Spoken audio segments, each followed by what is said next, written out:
Hello, and thank you for watching this short video about a learning experience that I've designed using the application Padlet to help students to further their studies of global history and particularly about ancient civilizations. Over the course of the video, I'm going to be doing a few things. First of all, I'll discuss with you the importance and justification of having a project such as this. Second of all, we'll be discussing a little bit the context in which this project could be implemented. A few of the details about the project itself and what types of learning activities are part of the design. And finally, how it would be assessed and what kinds of summative products students would be expected to create as a result of this project. So starting off with the justification or the importance of this type of project. First of all, the project requires that students collaborate with each other in their learning.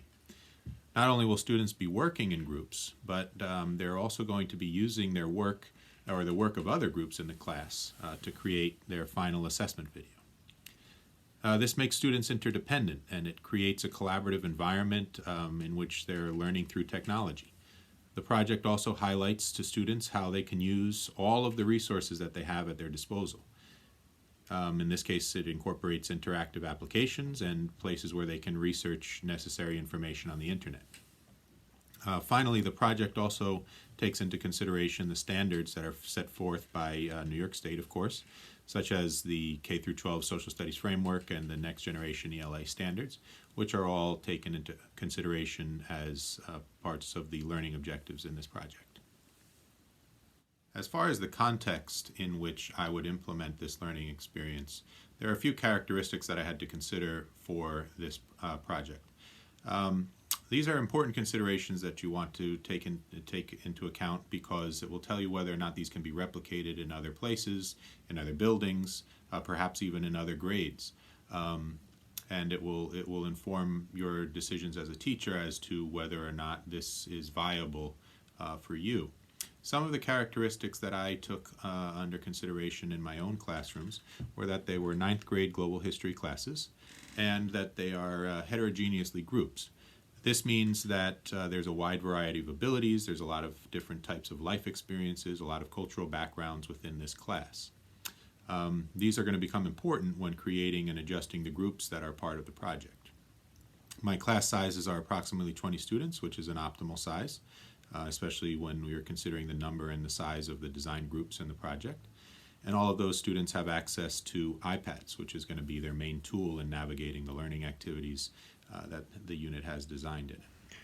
So this is the application Padlet. This is the application that groups will be using to report on the research that they've done about the ancient civilization that they've been assigned.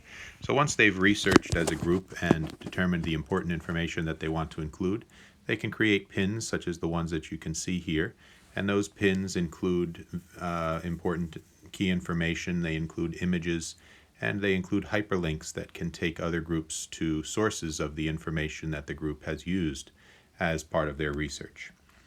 Through Padlet, it allows these different groups to share the information easily for them to log in and get into the map that they're creating interactively so that they can see what other groups are doing and access the information more easily. You can see here that the map is very easy to use. Students can use it on their iPads, and they will all have access to the map at all times. They'll also be incorporating the use of a timeline, which is the one that you can see here.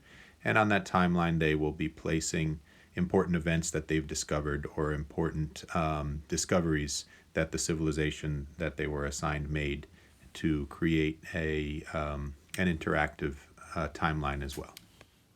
As far as assessments are concerned, there are a few formative assessments built in, of course, through the research phase and the creation of the pins and the information on the interactive sites.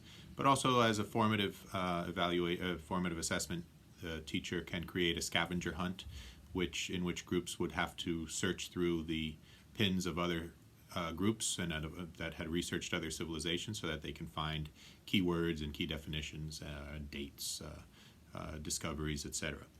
And that could be used as a formative assessment as well. As a summative assessment, the project is designed to have each student individually create a virtual tour, which in other words it would be a video that they would present to younger students in which it would help those younger students to navigate the pages that were interactively created by the entire class.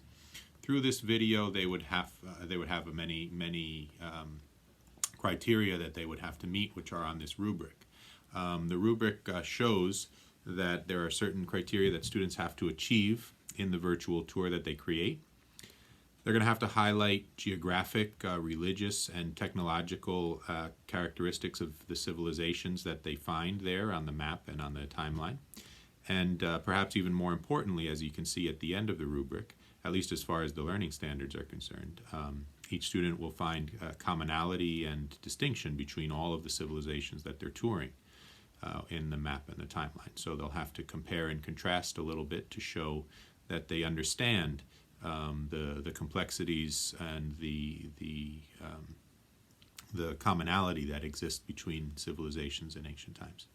So by having students do this kind of an individual activity as a summative assessment, the teacher can better assess whether the learning objectives were met by each student. Thanks so much for watching this short video. I hope it was informative, and thank you very much.